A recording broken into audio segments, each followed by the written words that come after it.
Assalamualaikum warahmatullahi wabarakatuh. Alhamdulillahi rabbil alamin. Wassalatu wassalamu ala ashrafil mursalin. Nabiina wa maulana Muhammadin wa ala alihi wa sahbihi ajma'in. Ashhadu an la ilaha illallah wahdahu la syarika lah. Wa ashhadu anna Muhammadan abduhu wa rasuluh. Salawatu rabbi wa salamu alaihi wa ala alihi wa ashabihi. Wa man sara ala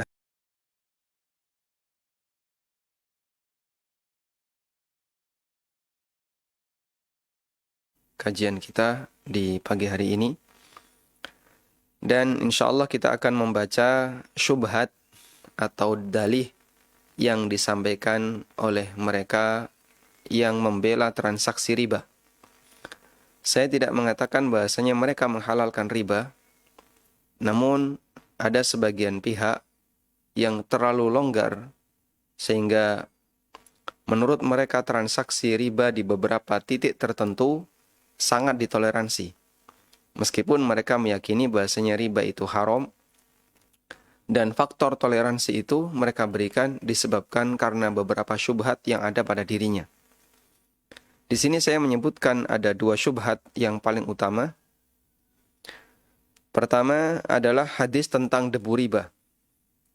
Ada satu hadis yang banyak tersebar di masyarakat, yang hadis ini banyak disampaikan oleh mereka yang membela transaksi riba, yaitu hadis dari Hasan Al-Basri dari Abu Hurairah radhiyallahu anhu, bahwasanya Rasulullah sallallahu alaihi wasallam bersabda,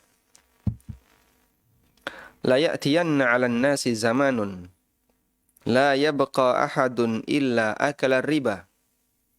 Akan datang satu zaman di tengah umat manusia, la yabqa ahadun illa akala riba. Tidak tertinggal satu orang pun kecuali dia akan makan riba. Fa illam ya'kulhu asabahu min bukharihi. Kalaupun dia tidak memakannya, dia akan terkena bukharnya, dia akan terkena asapnya. Qala Ibnu Isa, kata Ibnu Isa, asabahu min ghubarihi. Dia terkena ghubar, yaitu terkena debunya riba. Sehingga yang dimaksud asabahu min bukharihi, terkena asapnya riba, maksudnya adalah terkena debunya riba. Sebelum kita membahas fikih hadis, terlebih dahulu kita akan bahas status dari hadis. Hadis ini diriwayatkan oleh Abu Dawud dari Sa'id bin Abi Khairah, dari Hasan Al-Basri, dari Abu Hurairah radhiyallahu anhu. Kemudian ulama berbeda pendapat apakah Hasan Al-Basri pernah mendengar Abu Hurairah radhiyallahu anhu ataukah tidak. Al-Hakim dalam Nasbur Rayah, Al-Hakim mengatakan, dikutip dalam Nasbur Rayah, "Waqad ikhtalafa a'immatuna fi sima'il Hasani min Abi Hurairah. Fa in sahha sima'uhu minhu fa hadha haditsun sahih." Para ulama kami, mereka berbeda pendapat apakah Hasan Al-Basri pernah mendengar dari Abu Hurairah radhiyallahu anhu. Jika sahih bahasanya Hasan Al-Basri pernah mendengar dari Abu Hurairah radhiyallahu anhu, maka hadis ini adalah hadis yang sahih.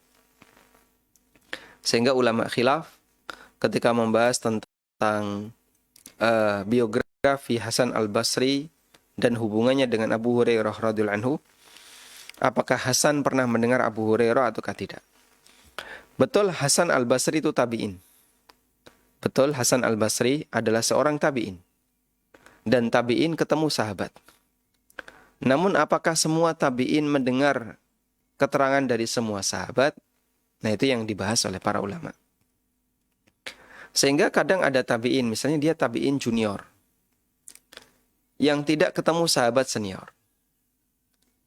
Maka tabi'in junior ini jika dia menyampaikan riwayat dari tabi'in senior, orang bisa dengan yakin mengatakan bahasanya ini adalah hadis munqati', tidak mungkin terjadi. Atau dia tidak mungkin mendengar langsung dari sahabat tersebut, kecuali melalui jalur yang lain. Nah, penulis kitab Aunul Ma'bud, Syarah Sunan Abi Dawud, menilai hadisnya munqati'. Munqati' terputus sanadnya. Sehingga beliau menilai antara Hasan al-Basri dengan Abu Hurairah itu nggak nyambung. Terputus. Karena Hasan tidak mendengar dari Abu Hurairah radhiyallahu anhu. Jika kita mengambil kesimpulan bahwa Hasan tidak mendengar dari Abu Hurairah radhiyallahu anhu, berarti hadis ini adalah hadis munqati, dan hadis munqati masuk dalam kategori hadis yang dhaif. Meskipun kita juga menghargai penilaian sebagian ulama yang mensahihkan hadis ini, seperti keterangan Az-Zahabi dan juga As-Suyuti. Baik, sampai di sini pembahasan kita untuk masalah validitas hadis. Berikutnya kita akan dari hadis ini.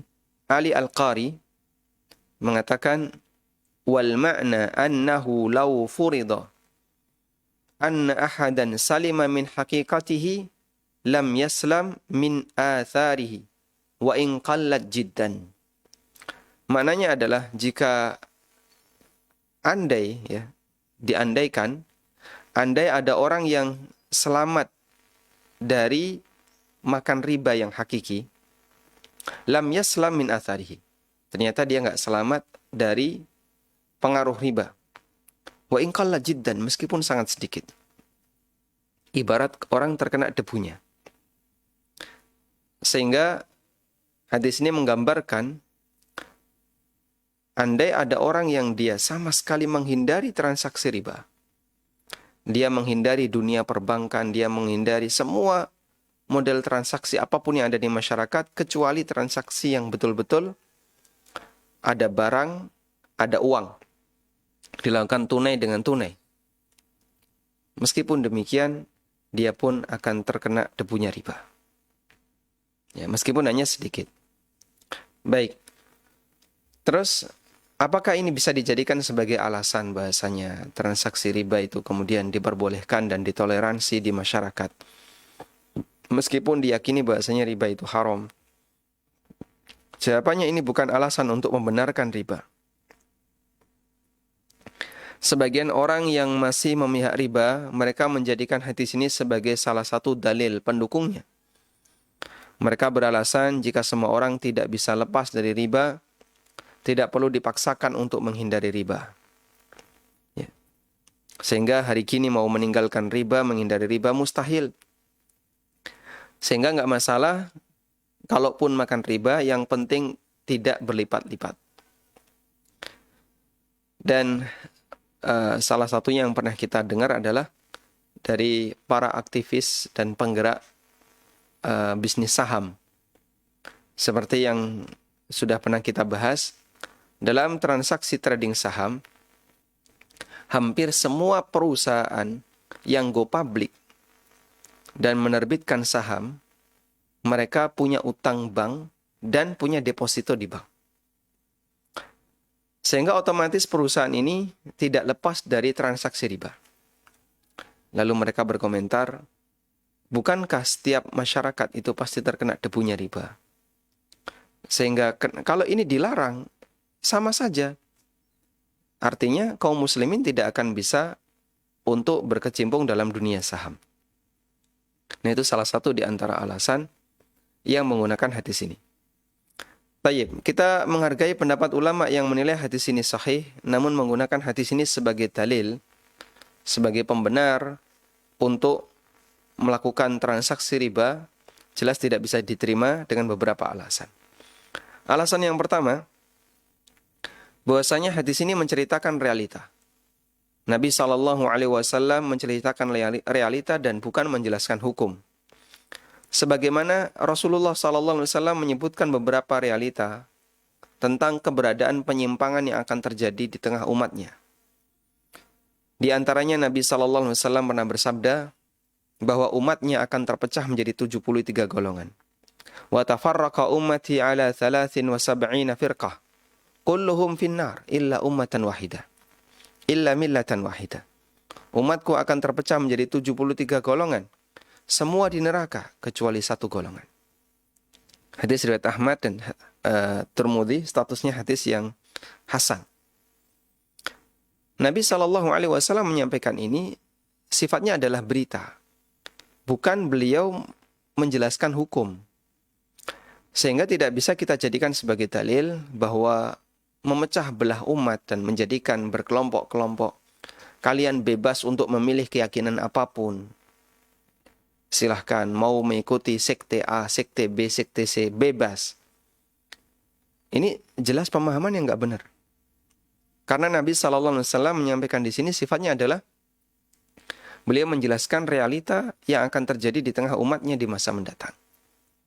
Bahwasanya umatnya terpecah menjadi 73 golongan. Nabi SAW juga pernah menceritakan umatnya akan melakukan berbagai macam maksiat. Beliau pernah bersabda, la yakunanna min ummati aqwamun yastahilluna al-hira wal harira wal khamra wal ma'azif. Akan datang di tengah umatku sekelompok orang. Beliau sabdakan itu di masa beliau, dan kapan umat itu datang, beliau tidak tunjukkan waktunya.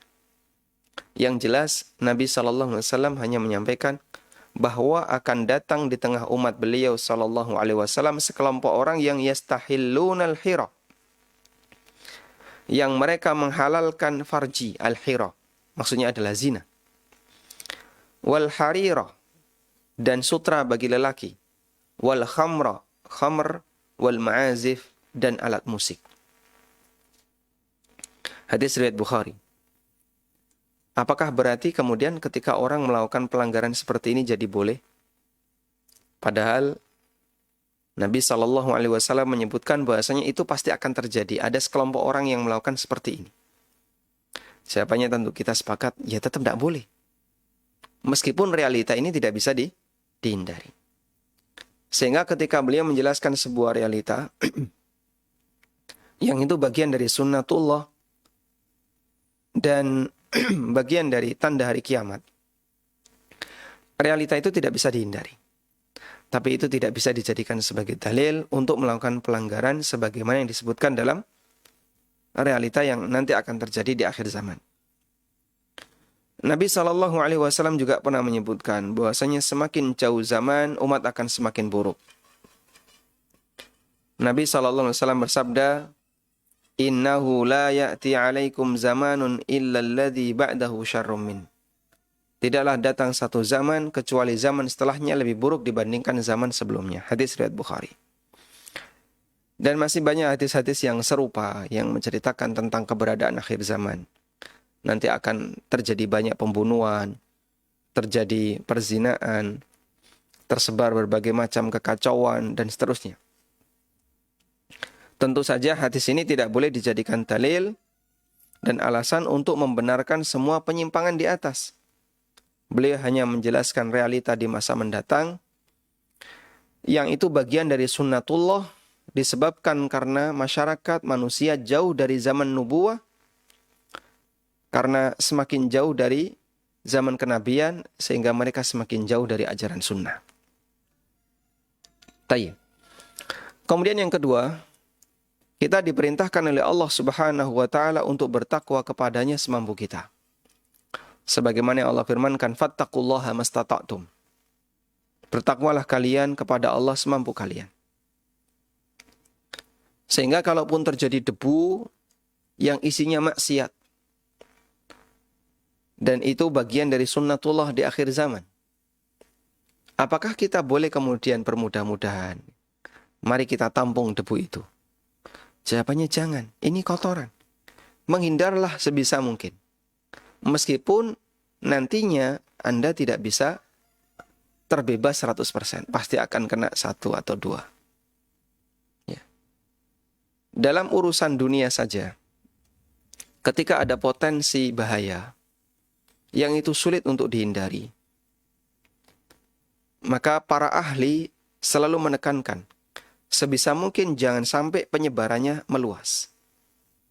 Kita ambil satu ibrah tentang keberadaan corona. Ya. Seperti yang kita tahu, virus ini kita nggak bisa pastikan kapan akan berakhir. Dan nggak ada orang yang bisa memastikan kapan berakhir. Sementara manusia butuh untuk berkegiatan. Namun para tim medis, dokter selalu menekankan, pokoknya sebisa mungkin dibatasi. Dan salah satu tujuan besarnya adalah memperkecil, jangan sampai ada penambahan jumlah pasien di rumah sakit, yang kalau itu sampai overload, ya, maka tim medis tidak bisa melayani, ya, SDM-nya kurang, demikian pula fasilitas yang diberikan oleh rumah sakit juga kurang. Ada orang yang mengusulkan bagaimana kalau kita lakukan herd immunity. Biarkan masyarakat untuk bertahan sesuai dengan kemampuan imunnya, sehingga mereka dibebaskan untuk berinteraksi. Nanti akan tersebar di mana-mana, semakin tersebar sehingga semua orang kena. Dan ternyata WHO tidak merekomendasikan yang seperti ini. Tetap harus ditekankan, jangan sampai penyebaran itu semakin luas. Itulah semangat manusia dalam urusan madorot dunia. Tapi untuk madorot agama, kenapa orang bermudah-mudah?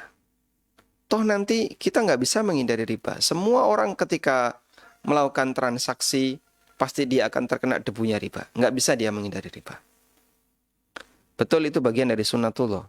Tapi bukan berarti Anda kemudian diperbolehkan untuk bermudah-mudah dalam masalah ini. Sebagaimana dalam urusan dunia, kita selalu ditekankan, ya, meskipun ya, virus ini tidak bisa dihindari, bisa jadi dia akan masuk ke semua rumah misalnya. Tapi tetap tidak boleh kemudian masyarakat dibebaskan untuk beraktivitas tanpa batas sebagaimana kondisi normal. Harus dibatasi. Akhirnya ada kebiasaan new normal, selalu pakai masker, kemudian membatasi interaksi dan seterusnya. Tayyib. Dan itu bagian dari fattaqullaha mastata'tum jika kita terapkan dalam kondisi, dalam masalah maksiat. Fattaqullaha mastata'tum. Bertakwalah kepada Allah semampu kalian. Sehingga di suasana ketika debu riba itu bertebaran di mana-mana, maka menghindarlah semampu kalian. Jangan malah menjadi orang yang siap untuk mendapatkan atau menjadi korban dari transaksi seperti ini. Riba sudah ada sejak zaman jahiliyah dan semakin semarak di masa depan. Tapi ini tidak boleh jadi alasan bagi kita untuk tenggelam. Kita berkewajiban untuk menghindarinya semampunya, bukan justru mendekatinya atau bahkan menjadi sumber riba bagi yang lainnya. Seperti menjadi karyawan di bank ribawi. Siapapun yang melakukan penyimpangan sementara memungkinkan baginya untuk menghindarinya, tentu saja dia akan berdosa. Tayyib. Ini alasan yang pertama dan kita sudah memberikan jawabannya. Kemudian alasan yang kedua, syubhat yang kedua, dalih yang kedua. Riba boleh asal tidak berlipat. Kalimat ini termasuk salah satu alasan yang membela bank ribawi. Karena bunga bank tidak besar. Kurang lebih hanya 10%, bahkan hanya 1-2%. Ya. Dan itu bunga bank, kecil ya. Salah satu produk bank memberikan bunga utang ya, sekitar 8% atau 9% per tahun. Berarti kalau kita bagi 12, berapa per bulan? 0, berapa? 0, sekian, gitu ya. Sangat kecil, 0, sekian per bulan. Dibandingkan proyeksi keuntungan dagang, lebih gede proyeksi keuntungan dagang. Hanya 0, sekian dalam waktu sebulan. Kalaupun itu dinilai riba, ini tidak besar. Yang menyedihkan adalah ini dinyatakan oleh salah satu pengagum Islam liberal. Ya, pengajar di Universitas Berlabel Islam. Dia mengatakan bahwasanya riba yang dilarang adalah riba yang berlipat. Mereka berdalil dengan firman Allah Ta'ala, Ya ayyuhalladzina amanu la ta'kulur riba ad'afam mudha'afah. Wattaqullaha la'allakum tuflihun. Wahai orang-orang yang beriman, la ta'kulur riba ad'afam mudha'afah. Janganlah kamu makan riba dengan cara berlipat ganda. Wattaqullaha la'allakum tuflihun. Bertakwalah kepada Allah agar kalian menjadi orang yang beruntung. Dalam ayat di atas, riba dilarang adalah riba yang adha'afa mudha'afah, yang berlipat ganda. Sehingga mafhum mukhalafahnya atau pemahaman kebalikannya adalah riba yang sedikit tidak dilarang. Baik, sampai di sini keterangan dari mereka. Dan tentu saja ayat ini tidak salah, karena semua firman Allah adalah benar. Allah Subhanahu wa Ta'ala menurunkan wabil haqqi anzalnahu wabil haqqi nazal. Allah menurunkan Al-Quran, isinya adalah kebenaran. Aku turunkan Al-Quran bil haqqi, dengan membawa kebenaran, wabil haqqi nazal, dan Al-Quran itu turun dengan alasan yang benar. Sehingga ayat ini tidak salah dan kita meyakini dia benar, meskipun terkadang disalahgunakan oleh sebagian pihak yang tidak bertanggung jawab. Ketika Ali bin Abi Thalib radhiyallahu anhu menghadapi Khawarij, orang-orang yang memberontak kepada kepemimpinan beliau, mereka beralasan bahasanya Ali telah keluar dari Islam. Kemudian mereka menyebutkan dalil-dalil dari Al-Quran. Di antaranya adalah وَمَنْ لَمْ يَحْكُمْ بِمَا أَنْزَلَ اللَّهُ فَأُولَئِكَ هُمُ الْكَافِرُونَ. Siapa yang tidak berhukum dengan hukum yang Allah turunkan, maka dia kafir. Inil hukmu illa lillah. Tidak ada hukum kecuali milik Allah. Dan itu dalilnya Khawarij. Ayat-ayat yang selalu didengung-dengungkan oleh Khawarij. Ketika Ali bin Abi Thalib mendengar dalil yang mereka sampaikan, beliau mengatakan, kalimatu haqqin urida bihal batil. Ini adalah kalimat yang benar, namun dimaksudkan untuk membela kebatilan. Sehingga ayatnya benar, tapi dipakai oleh orang-orang liberal untuk membela kesesatannya. Ayatnya benar, tapi dipakai oleh orang-orang Khawarij untuk membela penyimpangannya, dan seterusnya. Keadaan semacam ini selalu ada dalam perjalanan dakwah sejak masa silam. Karena sejarah itu berulang. Yang beda hanya pelaku dan tempatnya. Sehingga sebagaimana ini ada di masa silam, orang menggunakan ayat tapi dipakai untuk membela kebatilan. Ini juga ada di masa sekarang. Ada orang menggunakan ayat tapi digunakan untuk membela kebatilan. Hampir semua manusia mengikuti pemikiran menyimpang. Mereka memiliki dalil, baik dari Al-Quran maupun hadis. Dan inilah yang disebut dengan syubhat. Sampai pun Syiah yang mereka membolehkan nikah mut'ah. Gimana sih Pak nikah mut'ah? Nikah sejam 2 jam cerai. Dan nikah mut'ah itu boleh tanpa harus ada wali.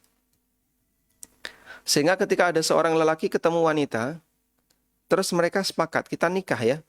Berapa lama? 3 jam. Berapa maharnya? 300.000. Bayar 300.000 di depan, mereka bisa langsung check-in hotel sebagai suami istri. 3 jam cerai. Apa bedanya dengan zina? Dan itu nikahnya orang Syiah. Dan saya pernah mendengar ceramahnya orang Syiah. Ceramah orang, wallahu a'lam, mungkin orang Irak atau orang Iran, berbahasa Arab. Dia ketika ditanya tentang apa dalil yang membolehkan nikah mut'ah, disebutkan beberapa ayat di surat Al-Baqarah, kemudian juga di ayat-ayat yang lain. Padahal itu sama sekali dalil yang nggak nyambung. Cuman bagi orang yang nggak paham tentang makna dalil, dia percaya saja. Oh, berarti nikah mut'ah itu boleh. Dan itu nggak ada hubungannya dengan, tidak ada bedanya dengan zina. Sehingga itu syubhat, alasan untuk membela kebatilan. Dan Allah Subhanahu wa Ta'ala menjanjikan, setiap syubhat akan ada bantahan yang lebih baik dan bisa mematahkannya, bisa memahamkan bagi masyarakat untuk menghindarinya. Allah berfirman, وَلَا يَأْتُونَكَ بِمَثَلٍ إِلَّا جِئْنَاكَ بِالْحَقِّ وَأَحْسَنَ تَفْسِيرًا. Tidaklah orang-orang kafir itu datang kepadamu dengan membawa sesuatu yang ganjil, dengan membuat mathal yang sifatnya adalah untuk syubhat, dalam rangka mempengaruhi pemikiran kaum muslimin. Illa ji'naka bil haqqi wa ahsana tafsira, melainkan kami datangkan kepadamu sesuatu yang benar dan yang paling baik penjelasannya. Dan itu umum ya, terjadi di masa jahiliyah. seringkali mereka menyampaikan alasan kepada Nabi sallallahu alaihi wasallam. Salah satunya ini ya. Bangkai diharamkan dalam Islam. Lalu orang jahiliyah berkomentar. Kalian ini aneh. Sembelian manusia kalian makan. Sementara sembelian Allah kalian nggak doyan. Yang dimaksud sembelian Allah adalah bangkai. Karena bangkai kan mati, hewan itu mati di luar keterlibatan manusia. Misalnya dia mati karena kebentur, atau dia mati karena diseruduk temannya, atau dia mati karena penyakit dan seterusnya. Yang itu di luar kendali manusia. Lalu kenapa kalian malah tidak mau memakannya, sementara hewan yang kalian sembelih, kalian mau makannya? Padahal bangkai itu disembelih oleh Allah. Itu menurut alasan orang jahiliyah. Sehingga mereka menyampaikan syubhat untuk membantah Nabi SAW. Namun Allah Subhanahu wa taala memberikan peringatan kepada beliau sallallahu alaihi wasallam, enggak boleh kalian mengikuti mereka. Allah sebutkan ini ya dalam Al-Qur'an, coba kita lihat.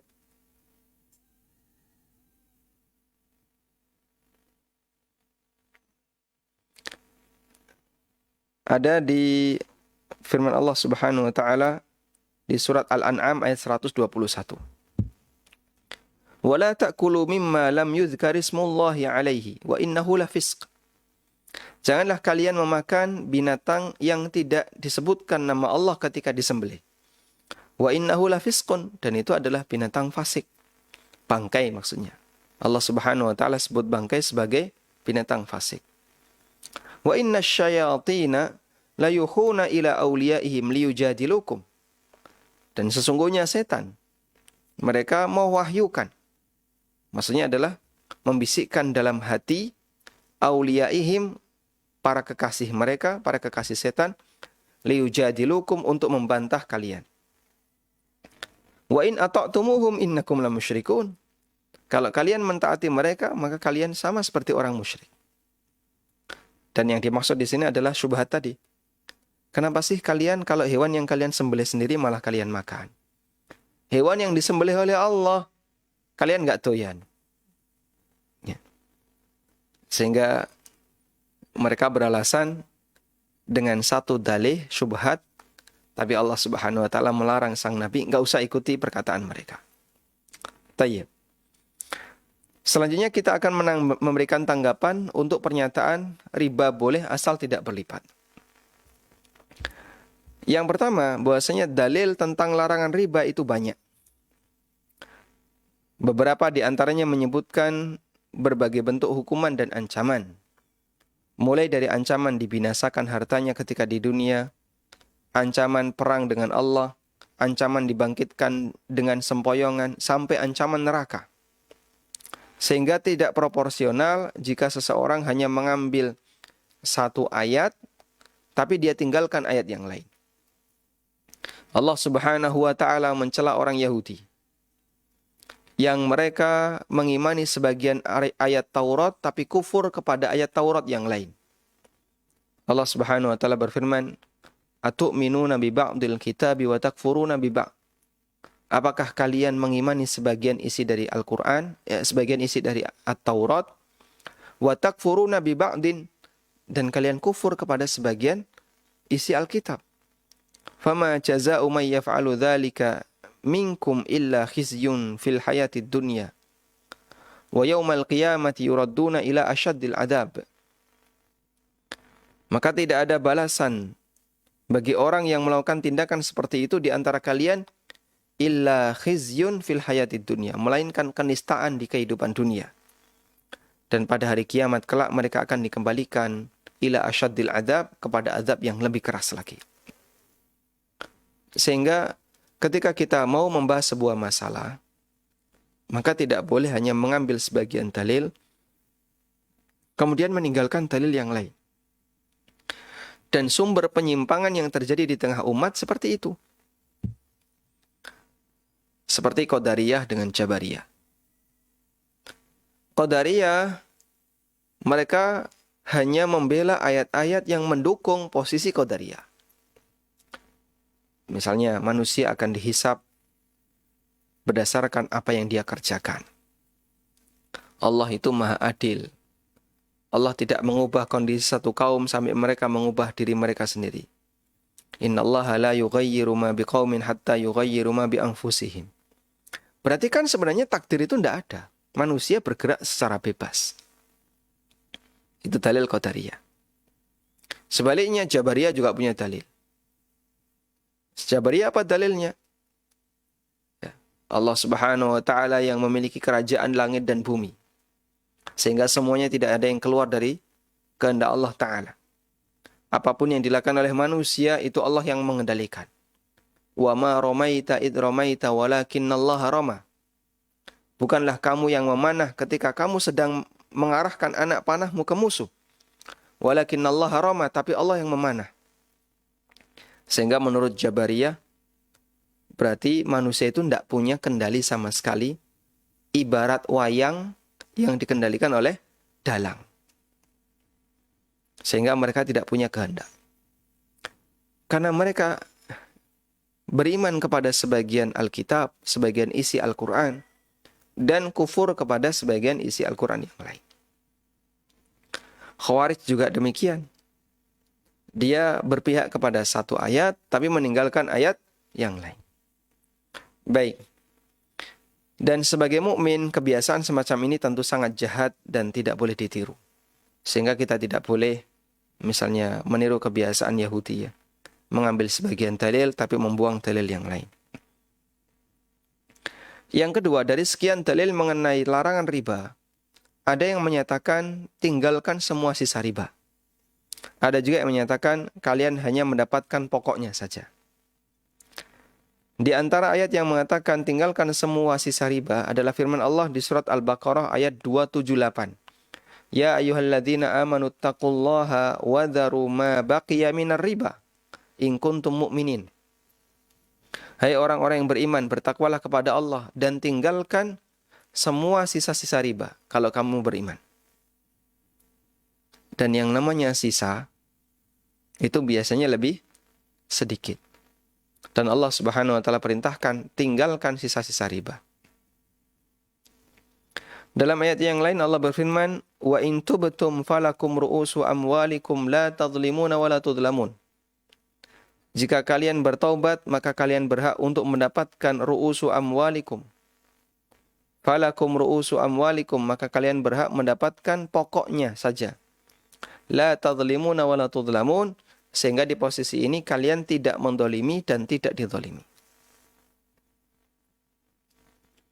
Nah, dan Anda ada riba yang diizinkan, tentu Allah Ta'ala akan memberikan pengecualian. Kecuali yang sedikit, tapi di ayat ini nggak disebutkan. Sehingga para ulama di masa silam juga memahami bahwa syariat tidak memberi pengecualian sedikit pun terhadap riba. Sekecil apapun hukumnya haram. Nah, Ka'ab al-Ahbar, salah seorang tabi'in, beliau mengatakan, dirhamu riban, ya'kuluhu ar-rajulu wa huwa ya'lamu, ashaddu min 36 zanya. Satu dirham riba yang dimakan seseorang sementara dia sadar, itu lebih buruk dibandingkan 36 kali berzina. Hadis riwayat Ahmad dan Ad-Daruqutni. Karena memang tidak ada pengecualian untuk haramnya riba. Tayyib. Sekarang kita akan bahas yang ketiga. Apa makna riba adha'afa mudha'afa yang disebutkan oleh Allah Subhanahu wa taala di surat Ali Imran ayat 130. Bahwa ayat yang disebutkan di atas harus dipahami sesuai dengan konteksnya. Konteks menjadi salah satu pemandu bagi kita untuk memahami tafsir ayat secara utuh. Sehingga kita tidak akan membenturkan satu ayat dengan ayat yang lain hanya karena kita tidak paham konteksnya. Asy-Syaukani menjelaskan dalam ayat itu dilarang makan riba secara berlipat karena melihat keadaan yang terjadi ketika itu. tradisi masyarakat jahiliyah, riba mereka itu berlipat. Dalam tafsirnya Asy-Syaukani mengatakan, wa qauluhu ad'afa mudha'afa laisa li taqyidin nahyi lima huwa ma'lumun min tahrimir riba ala kulli halin walakinnahu ji'a bihi bi'tibari ma kanu alaihi minal 'adati allati ya'tadunaha fi riba. Firman Allah Ta'ala, ad'afa mudha'afa, riba yang berlipat ganda, bukan untuk menjadi batas larangan untuk ayat haramnya riba. Seperti yang dipahami, bahwa itu terlarang dalam semua keadaan. Bahasanya riba itu terlarang dalam semua keadaan. Namun ayat ini diturunkan terkait kebiasaan mereka, yaitu orang-orang jahiliyah ketika itu, yang mereka menjadikan sebagai tradisi dalam transaksi riba. Di mana mereka ketika melakukan transaksi riba, itu mereka ribanya berlipat ganda. Keterangan yang lain juga disampaikan oleh Al-Alusi dalam tafsirnya. وَلَيْسَ هَذِهِ الْحَالُ لِتَقْيِيدِ الْمَنْهِي عَنْهُ لِيَكُونَ أَصْلُ الرِّبَى غَيْرَ مَنْهِي بَلْ لِمُرَاعَاتِ الْوَاقِعِ. Berlipat ganda itu bukan untuk membatasi larangan. Sehingga riba dilarang bukan maksudnya adalah jika berlipat ganda. Bukan demikian. Sehingga asal riba itu tidak dilarang kecuali yang berlipat ganda. Ini jika alasan tadi diterima. Ya. Kata Al-Alusi, ad'afa mudha'afa itu bukan maksudnya adalah riba dilarang jika berlipat. Nah, kalau riba dilarang jika berlipat, berarti asalnya riba itu boleh, yang penting tidak berlipat. Tapi maksudnya bukan demikian. Namun kata beliau, bal limura'atil waqi'. Namun kalimat ad'afa mudha'afa di situ adalah untuk mengkaitkan dengan realita ketika itu. Di mana realita ketika itu, kata Asy-Syaukani, kebiasaan mereka dalam melakukan transaksi riba adalah mereka sering melakukan riba dengan ad'afa mudha'afa. Utang 1 dinar, bayar 3 dinar. Ya, meskipun waktunya panjang. Tayyib. Bagaimana konteks ayat? Coba kita lihat konteks ayat. Kita simak keterangan Imam Atha bin Abi Rabah. Atha rahimahullah, seorang ulama tabi'in. Dahulu Tsaqif pernah berutang kepada Bani Al-Mughirah pada masa jahiliyah. Ketika datang masa pembayaran, mereka berkata, kami akan tambahkan jumlah utang yang akan kami bayar, tapi tolong ditangguhkan pembayarannya. Sehingga jumlah utangnya mau dilipatkan, tapi minta penundaan waktu. Lalu turunlah firman Allah Subhanahu wa taala, ya ayyuhalladzina amanu la ta'kulu riba adhafa mudhafa. Insyaallah bisa dipahami ya. Sehingga ayat ini sama sekali bukan dalil untuk membela riba. Justru ayat ini berbicara tentang praktek riba di masa jahiliyah. Salah satunya adalah adhafa mudhafa. Kemudian dalam kajian usul fikih ada satu kaidah. Larangan mutlak dibawa kepada yang muqayyad. Larangan mutlak yang bersifat tidak ada batas itu dibawa ke muqayyad. Mereka memiliki alasan yang lain. Ketika ada beberapa ayat yang melarang riba, maka kita perlu membawa ayat yang bersifat mutlak. Mutlak artinya tidak dikasih batasan ya.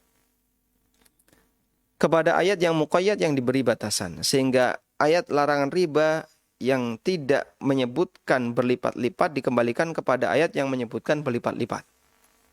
Sehingga dipahami bahwa riba yang dilarang itu adalah riba yang berlipat ganda. Tayyib. Ini alasan usul fikih yang disampaikan oleh orang liberal untuk membela riba. Kita akan berikan 2 sudut pandang. Pertama, apakah semua batasan yang disebutkan pada ayat itu berlaku? Dari semua keterangan ahli tafsir di atas, mereka menegaskan bahwa batasan berlipat ganda tidak berlaku karena batasan ini hakikatnya hanya menjelaskan konteks pelanggaran riba ketika ayat ini diturunkan. dan bukan menjelaskan batasan hukum riba. Ya. Dan ini sebagaimana keterangan Al-Alusi dan Asy-Syaukani di atas. Sehingga dua ulama ahli tafsir yang tadi kita sebutkan, Asy-Syaukani dalam kitabnya Fathul Qadir dan Alusi dalam tafsirnya Ruhul Ma'ani, keduanya mengatakan bahwa ad'afa mudha'afa itu batasan yang tidak berlaku. Kenapa? Karena ini kaitannya dengan konteks di masa silam.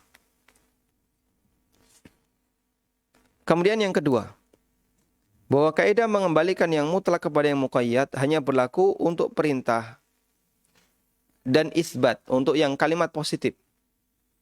Sementara untuk larangan atau an-nafyu, yang kalimat negatif, tidak berlaku kaidah itu. Jadi kita buat contoh kalimat yang lain yang lebih sederhana ya. Misalnya, Pak Guru minum. Si A mengatakan, Pak Guru minum. Lalu si B mengatakan, Pak Guru minum kopi. Sudah? Berarti keterangan si B di sini apa? Ada takyid, ada qaid, ada batasan. Yang diminum Pak Guru itu kopi. Kalau keterangan si A umum, Pak Guru minum. Minum apa? Ya, enggak ada tambahan keterangan. Tapi kalau keterangan si B, Pak Guru minum kopi. Nah, kalimat si A ini disebut dengan kalimat mutlak. Pak Guru minum mutlak. Kalimat si B, Pak Guru minum kopi, ini disebut kalimat muqayyad. Baik.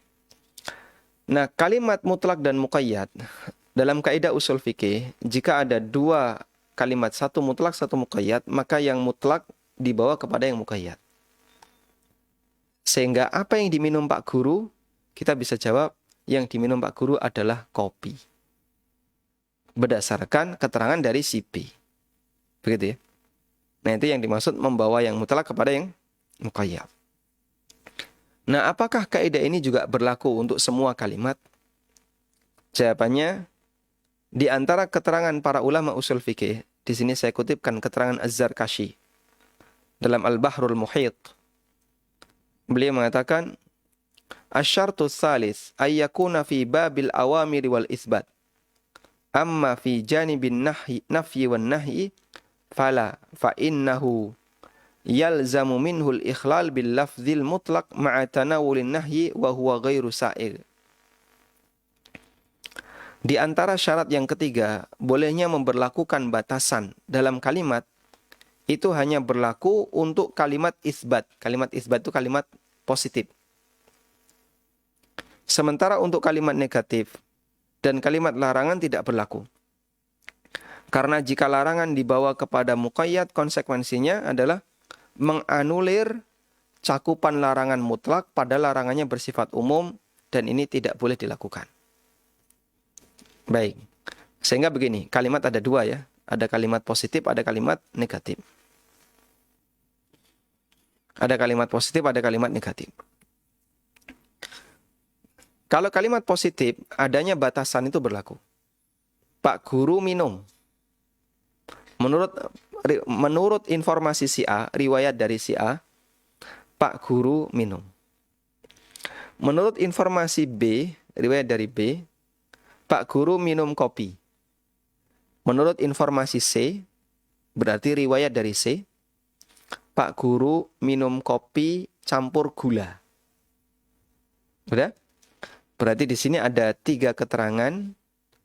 Keterangan A mutlak, B ada batasannya, C batasannya lebih ketat. Berarti apa kesimpulannya? Kesimpulannya adalah yang lebih ketat batasannya ini dipakai untuk menafsirkan yang bersifat umum. Sehingga apa yang diminum oleh Pak Guru, yang diminum Pak Guru adalah kopi manis. Karena pakai campuran gula. Baik. Atau kopi campur gula, ya, yang belum tentu manis, tergantung jumlah gulanya. Ya. Namun ini tidak berlaku untuk larangan. Sehingga misalnya begini. jangan masuk kelas. Larangan dari si A, ada 3 pemimpin misalnya di sebuah kelas itu, di sebuah sekolah. Pemimpin A mengatakan, jangan masuk kelas. Atau kalimatnya lebih umum, semua siswa dilarang masuk kelas. Pemimpin B, ketua B mengatakan, jangan masuk kelas. Jangan masuk kelas pakai sandal. Pemimpin C, ketua C mengatakan, jangan masuk kelas pakai sandal setelah duhur. Sudah? Kemudian, kesimpulannya bagaimana kalau ada kalimat seperti ini? Kalau dalam kaidah usul fikih, sebagaimana yang dijelaskan oleh Az-Zarkashi, yang berlaku adalah dilarang masuk kelas sama sekali. Yang berlaku dilarang masuk kelas sama sekali. Loh kan ada keterangan dari ketua B, jangan masuk kelas pakai sandal. Berarti kalau masuk kelas lepas sandal, boleh. Ada keterangan dari C, jangan masuk kelas pakai sandal setelah duhur. Berarti masuk kelas tanpa sandal sebelum duhur, boleh. Apakah bisa dibawa seperti itu? Kata Zarkashi, nggak bisa. Kenapa? Karena kalau ini berlaku, berarti larangan A ini sia-sia. Padahal A mengatakan tidak boleh masuk kelas tanpa ada batasan. Baik setelah duhur maupun waktu sebelum duhur, baik pakai sandal maupun tidak pakai sandal. Kata Zarkashi ini tidak berlaku. Ini salah satu di antara kaidah dalam masalah usul fikih, bahwa kait batasan itu tidak berlaku untuk kalimat yang bersifat larangan. Nah, dengan demikian kita beri kesimpulan bahwa riba yang dilarang tidak hanya riba yang berlipat ganda, tapi semua bentuk riba, sekecil apapun nilai riba, hukumnya tetap dilarang. Dan itu yang bisa kita simpulkan dari beberapa hadis Nabi SAW, seperti misalnya bahasanya riba sekecil apapun hukumnya haram. Dan Allah Subhanahu wa taala juga perintahkan agar kita meninggalkan riba, agar kita meninggalkan wa ma baqiya minar riba, sisa-sisa dari riba. Wallahu taala alam. Ini yang bisa kita sampaikan sebagai jawaban dari syubhat yang disampaikan oleh sebagian orang untuk membela transaksi riba, yang barangkali ada sebagian jamaah yang sudah pernah mendengar ceramah itu ya. Dan itu pakai dalil. Namun sebenarnya itu hanyalah syubhat, dalih, dan itu tidak bisa kita jadikan sebagai acuan. Wallahu a'lam. Walhamdulillahi rabbil alamin. Dan insyaallah pada pertemuan berikutnya kita akan bahas bahwa riba diharamkan dalam semua agama, sampai pun dalam ajaran orang-orang Yahudi. InsyaAllah akan kita bahas di pertemuan berikutnya. Semoga yang kita pelajari ini menjadi ilmu yang bermanfaat. Wassallallahu ala nabiyyina Muhammadin wa ala alihi wa sahbihi wa sallam. Wa akhiru da'wana anilhamdulillahi rabbil alamin. Nah, baik, berikutnya kami persilahkan bagi para pemirsa yang ingin bergabung. Kita coba angkat penelpon yang pertama. Silahkan.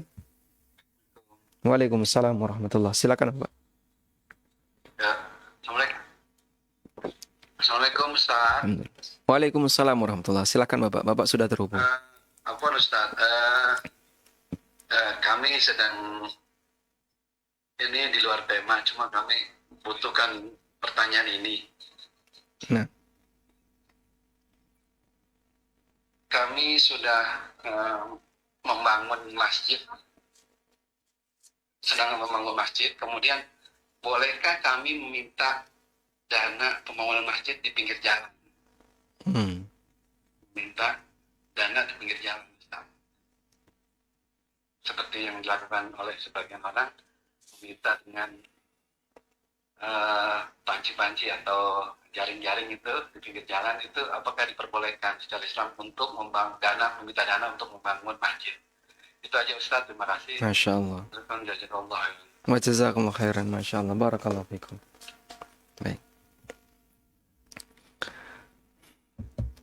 Pertama kita doakan semoga amal Bapak menjadi amal yang diterima oleh Allah, jadi wakaf yang abadi, yang bernilai pahala dan bisa diambil hasilnya kelak di hari kiamat. Selanjutnya tentang masalah bolehkah meminta sumbangan di pinggir jalan.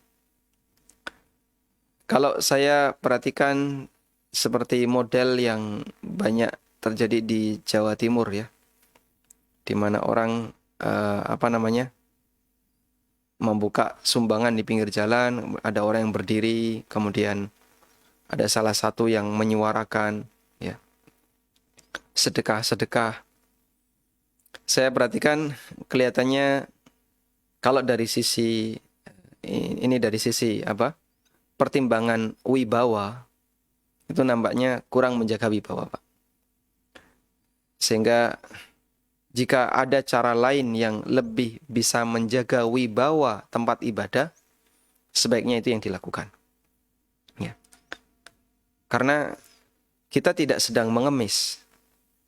Namun yang kita lakukan adalah mengajak masyarakat untuk turut terlibat dalam kegiatan amal soleh. Sehingga sebenarnya yang butuh siapa? Yang butuh bukan kita. Tapi yang butuh adalah orang yang nyumbang. Sedangkan yang bisa kita lakukan hanya cukup memberikan informasi.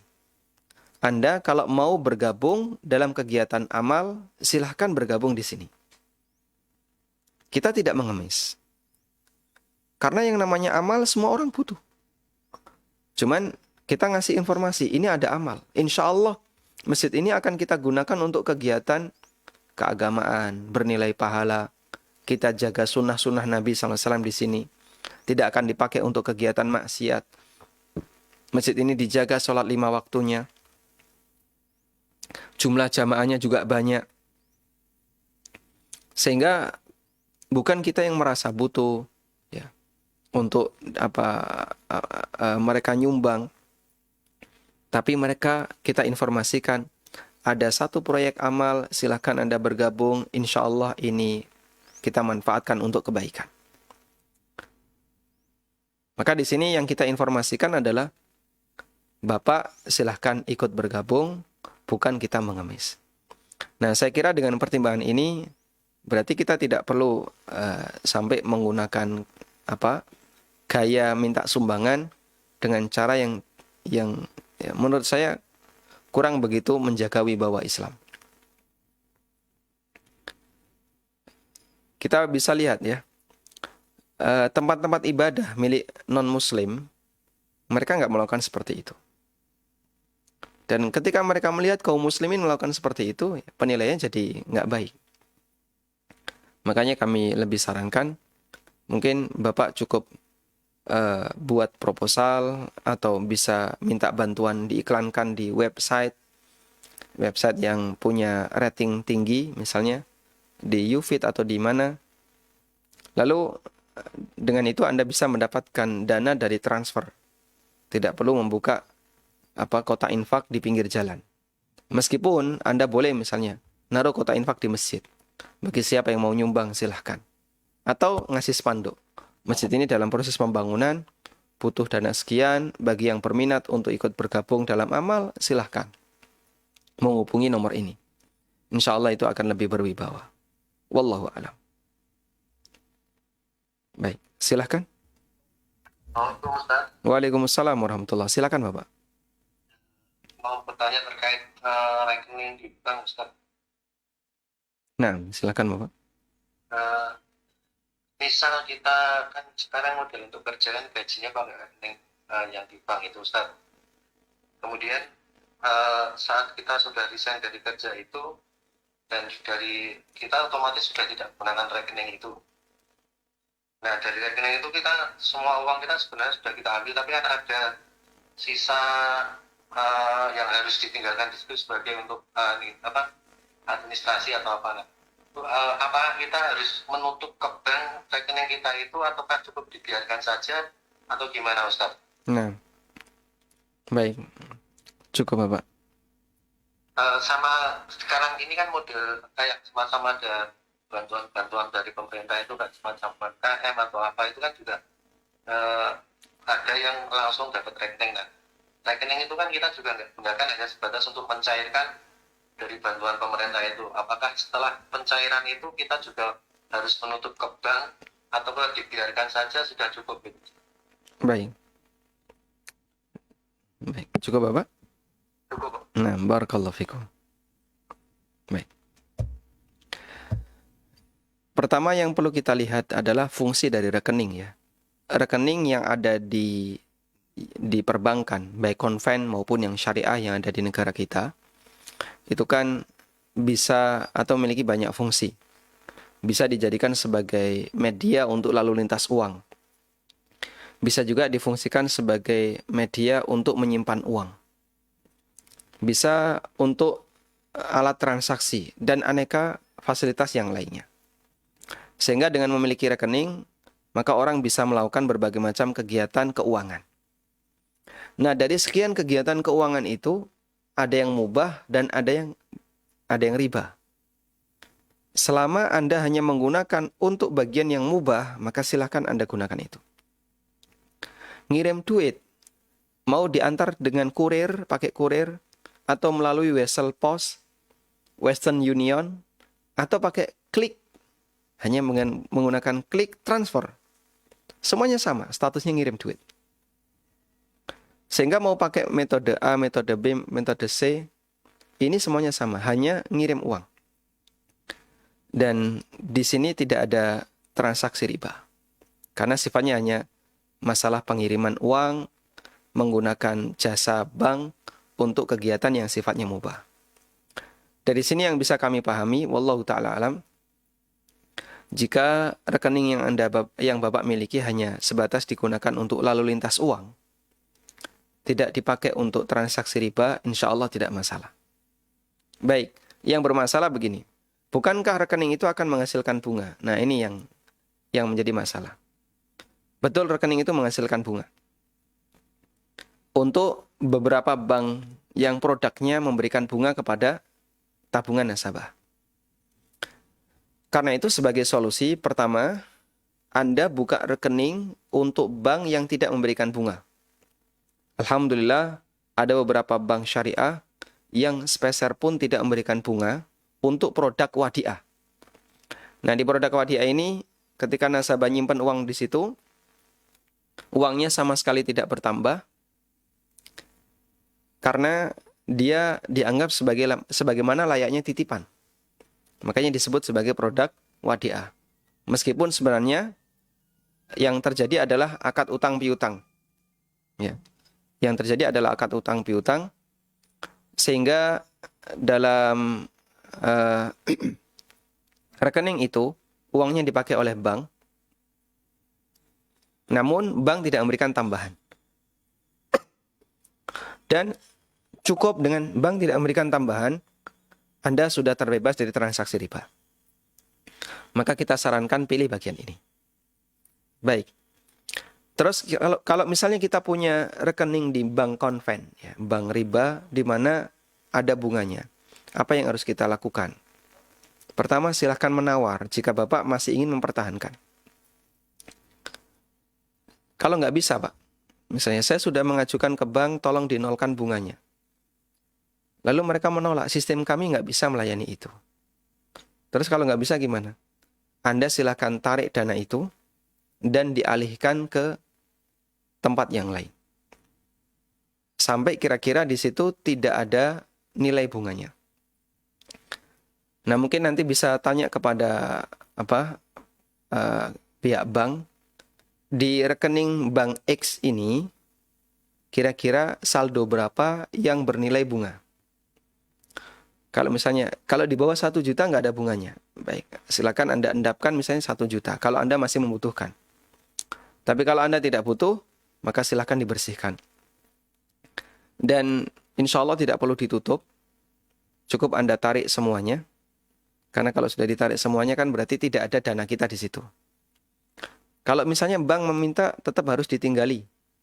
Kalaupun harus ada yang ditinggalkan, maka ya Anda bisa relakan itu sebagai haknya bank, karena Anda sudah menggunakan jasa bank sehingga pihak bank berhak untuk mendapatkan fee sesuai dengan apa yang Anda berikan. Wallahu a'lam. Baik. Coba kita baca pertanyaan melalui WA.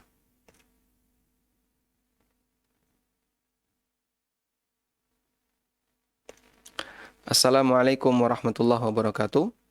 Bagaimana cara kami sebagai adik untuk memberikan nasihat yang benar kepada kakak yang kerja di bank konven agar supaya berhenti? Nah, kalau bagaimana cara memberikan nasihat, mungkin Anda lebih paham. Karena Anda kan lebih tahu karakter kakak ya. Sedangkan orang lain tidak lebih paham tentang karakter kakak Anda dibandingkan Anda.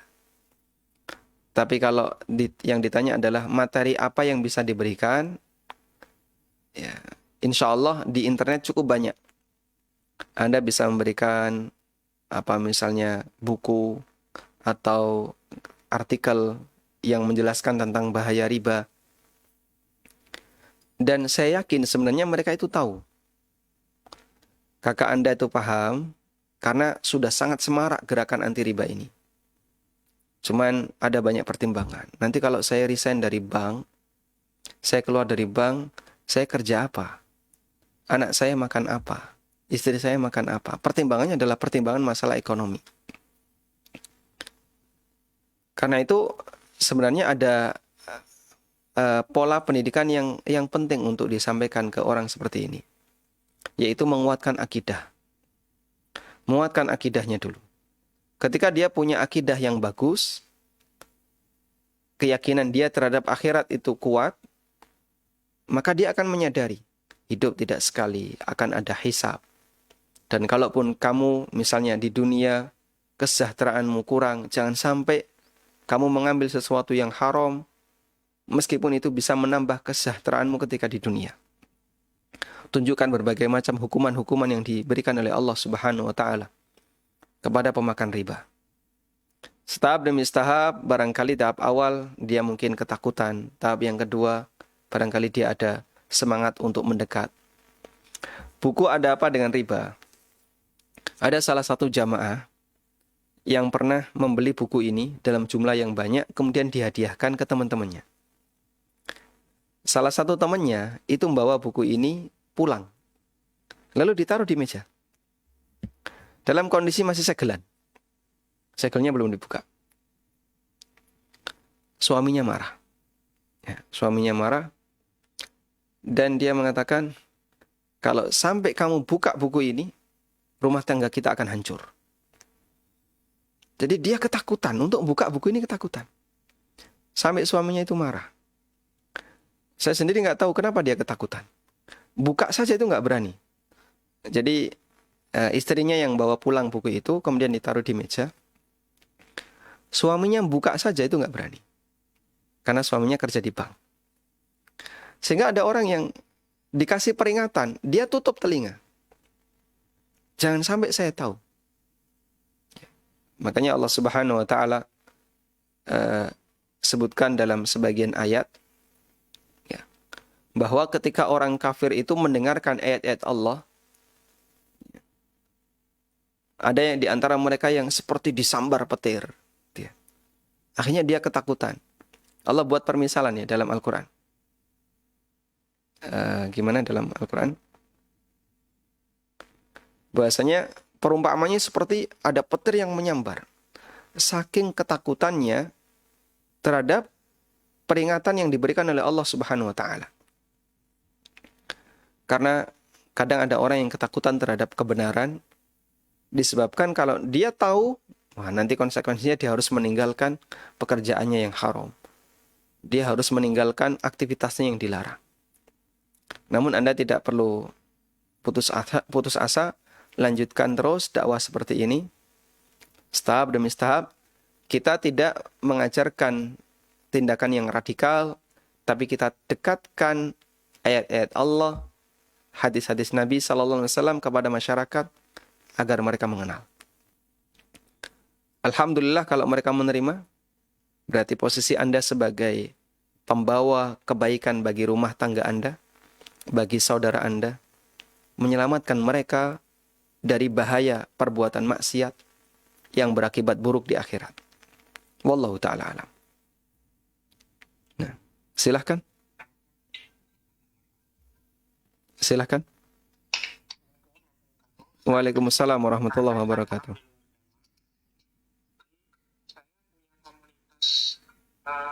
Grup bermain sepak bola, Ustaz. Komunitas sepak bola. Lalu setiap kami bermain itu kami kan menyewa dulu Ustaz ya lapangnya begitu kami booking. Jadi saya juga kebetulan selaku pengurus untuk membooking lapang tersebut. Lalu setelah itu kami membuka list untuk teman-teman di grup ini, komunitas ini, yang siapa saja yang mau bermain bola gitu ya, yang sudah kami tentukan. Nah, lalu kami tentukan untuk ininya Ustaz, HTM atau urunannya Ustaz, urunannya gitu Ustaz. Kita tentukan gitu Ustaz ya. Tapi kadang-kadang Ustaz, setelah kita bermain itu kita kurang Ustaz untuk membayar lapangnya. Karena ternyata ikhwan yang datang itu sedikit gitu yang bisa bermain. Lalu biaya kekurangan untuk membayar lapang ini ditanggung oleh pengurus Ustaz, atau ditanggung oleh selaku yang booking lapang gitu. Nah, kadang-kadang jumlahnya lumayan besar Ustaz, dan kadang-kadang itu bisa mengganggu keuangan gitu yang pengurus. Nah, apakah ini termasuk bentuk apa sih, menzolimi sebagian orang Ustaz, atau caranya yang salah begitu Ustaz dalam menentukan urunan itu gimana ya Ustaz ya, hukumnya Ustaz ya? Nah, Kalau misalkan menentukan di awal gitu Ustaz. baik. Baik, cukup Bapak. Cukup gitu Nah, saja Ustaz. Terima kasih barakallahu Ustaz. fikum. Jazakallah khair. Wa jazakumullahu khairan. Wa fikum barakallah. Baik. Baik, saya belum bisa memahami posisi lembaga yang Anda kelola dan hubungannya dengan para pemain bola tadi. Namun inti dari apa yang Anda sampaikan adalah bahwasanya Anda sedang melakukan akad ijarah. Anda menyewa sebuah lapangan bola, kemudian nanti siapa yang mau main di situ silahkan bayar untuk mengganti biaya sewa. Kalau yang terjadi seperti ini, bahwasanya Anda adalah sebuah lembaga yang menyediakan kegiatan bermain bola. Dan bagian dari pelengkapnya adalah Anda harus menyediakan lapangan. Kemudian setelah itu Anda jual. Anda jual kepada para pemain bola, ke konsumen. Maka jika biaya dari konsumen itu kurang, misalnya HTM-nya per sekali main 15.000 atau 20.000. Ternyata pemainnya sedikit, sehingga biaya untuk sewa lapangan nggak cukup, yaitu resiko yang harus Anda tanggung. Sama seperti perusahaan travel, dia sewa mobil untuk ngangkut penumpang dari Jogja ke Surabaya. Berapapun penumpang diangkut. Untuk bisa BEP, minimal penumpang adalah misalnya BEP minimal penumpang 5. Tapi Anda baru dapat 3. Diangkut nggak 3 ini? Diangkut. Anda angkut 3 itu. Rugi nggak untuk dengan biaya sewa mobil? Rugi. Tapi Anda tetap harus ngangkut. Karena itu sebagai bagian dari konsekuensi ketika Anda menyediakan jasa layanan travel. Sehingga di posisi itu Anda rugi. Maka rugi itu tidak bisa dibebankan ke para penumpang. Baik, ini kalau posisi Anda sebagai penyedia jasa untuk layanan permainan bola. Namun jika posisi Anda hanya wakil dari para pemain, lembaga ini ya sebatas melayani para pemain untuk menyediakan fasilitas. Tapi lembaga ini tidak bertanggung jawab terhadap biaya yang dikeluarkan. Berapapun biayanya harus ditanggung oleh pemain. Maka kalau pemainnya sedikit, berarti urunnya ditambah. Pemainnya banyak, urunannya misalnya 20.000. Untuk BEP minimal misalnya 20 orang. 20 orang nggak bisa ya, 22 orang, berarti kesebelasan ya. Minimal 22 orang. Ada 2 kesebelasan. Baik, kalau minimal 22 orang, ternyata yang main kurang dari itu. Misalnya yang main 14 orang, sehingga satu regu itu 7-7.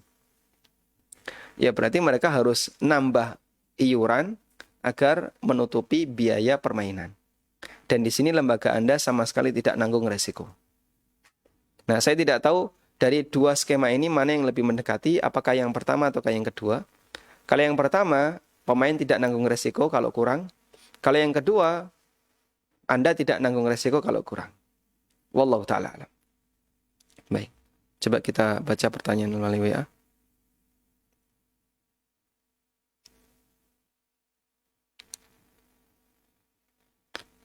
Mohon penjelasannya tentang surat Al-Baqarah ayat 275, bahwa orang yang masih tetap makan riba, padahal sudah diingatkan adalah sebagai penghuni neraka yang kekal. Apakah statusnya sama dengan orang yang mati tidak bertobat dari kesyirikan? Baik. Sudah kita singgung pada buku ya, yang saya sebutkan di buku ya. Di mana Allah Subhanahu wa taala menjelaskan bahwa orang yang tetap bertahan di situ, wa man ada faulaika ashabun nari hum fiha khalidun. Ada keterangan dari sebagian ulama, maknanya adalah jika sampai pada tingkatan tahlil, yaitu menghalalkan apa yang Allah haramkan. Menghalalkan apa yang Allah haramkan.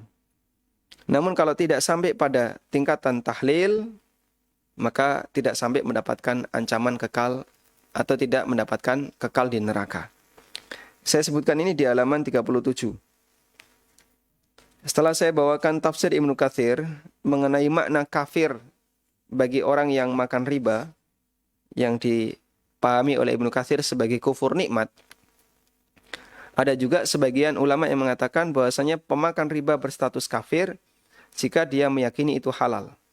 Sementara makan riba adalah perbuatan dosa besar, dan jika tidak diyakini sampai derajat halal, maka orangnya mendapatkan dosa besar, tapi tidak sampai keluar dari Islam. Sehingga keluar dari Islam itu jika mengubah hukum. Tapi kalau tidak sampai mengubah hukum, maka tidak sampai menyebabkan pelakunya keluar dari Islam. Wallahu ta'ala alam. Nah. Walhamdulillahirabbil alamin. Baik, silahkan. Silahkan, Anda sudah terhubung. Waalaikumsalam warahmatullahi wabarakatuh. Silahkan.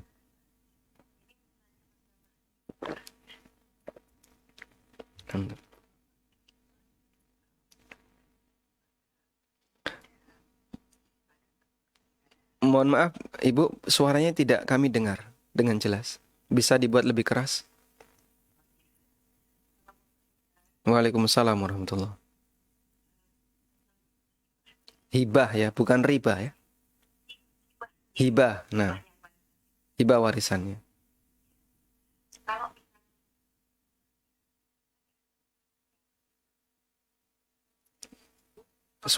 Suaranya hilang. Ada satu anak yang kelihatannya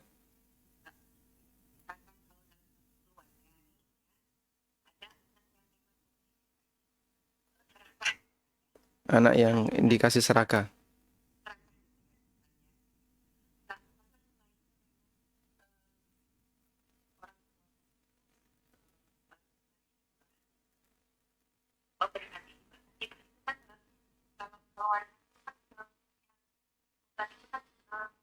Kalau meninggal ya, kan ada kekhawatiran kalau melihat yang orang anak kan ada yang serakah disebutkannya kalau kita orang tuanya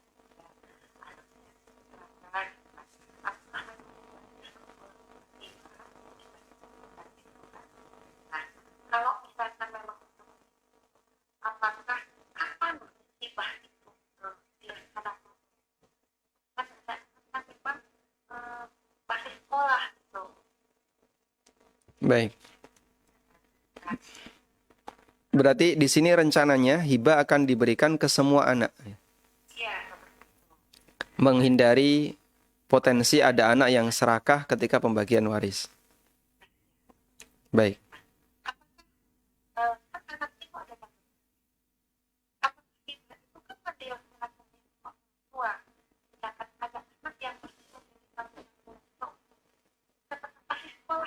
Baik. Ya, Baik. itu aja. Nah. Ya. Waalaikumsalam warahmatullahi wabarakatuh. Tayyib. Hibah boleh dilakukan dengan ketentuan, atau kita ulang pertanyaannya ya.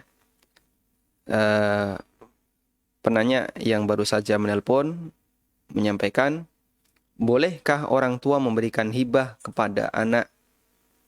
Karena dikhawatirkan, hibah di sini adalah memberikan hibah ke seluruh anak.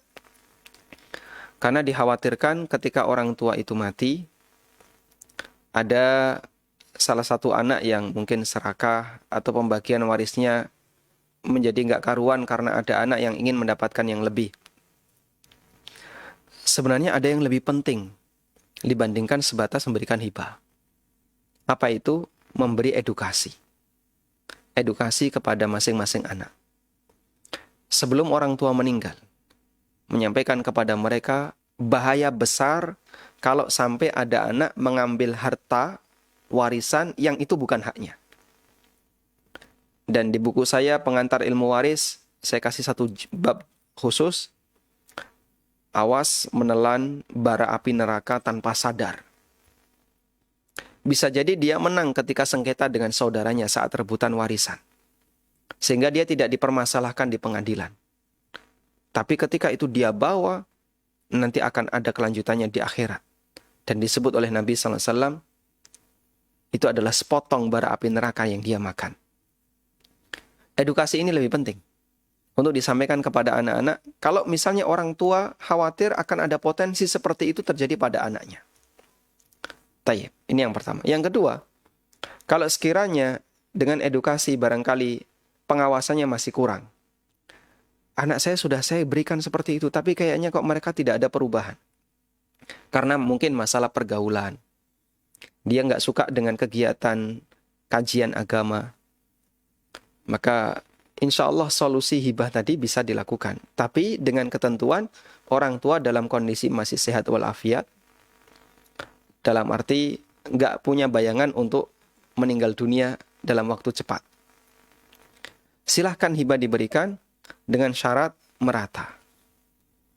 Lalu bagaimana dengan anak yang masih sekolah yang dia harus dikasih nafkah? Yang bisa dilakukan adalah hibahnya tidak semuanya. Sehingga misalnya yang dihibahkan adalah 80% harta. Yang 20% tetap disimpan oleh orang tua. Dan 20% itu orang tua menggunakannya plus dijadikan sebagai sumber nafkah untuk anak-anaknya yang masih sekolah. Dengan cara itu, maka yang 80% diserah terimakan ke seluruh anaknya. Yang 20% tetap disimpan sebagai jatah nafkah bagi orang tua dan anaknya yang masih sekolah. Insya Allah dengan cara seperti ini, anak yang masih sekolah tetap punya hak nafkah sebagaimana yang menjadi kewajiban orang tuanya. Wallahu ta'ala alam, demikian yang bisa kita bahas. Semoga apa yang kita kaji bermanfaat. Wassallallahu ala nabiyyina Muhammadin wa ala alihi wa sahbihi wa sallam. Wa akhiru da'wana anilhamdulillahi rabbil alamin. Subhanakallahumma wa bihamdika. Ashhadu an la ilaha illa anta astaghfiruka wa atubu ilaik. Wassalamualaikum warahmatullahi wabarakatuh.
ANB Official.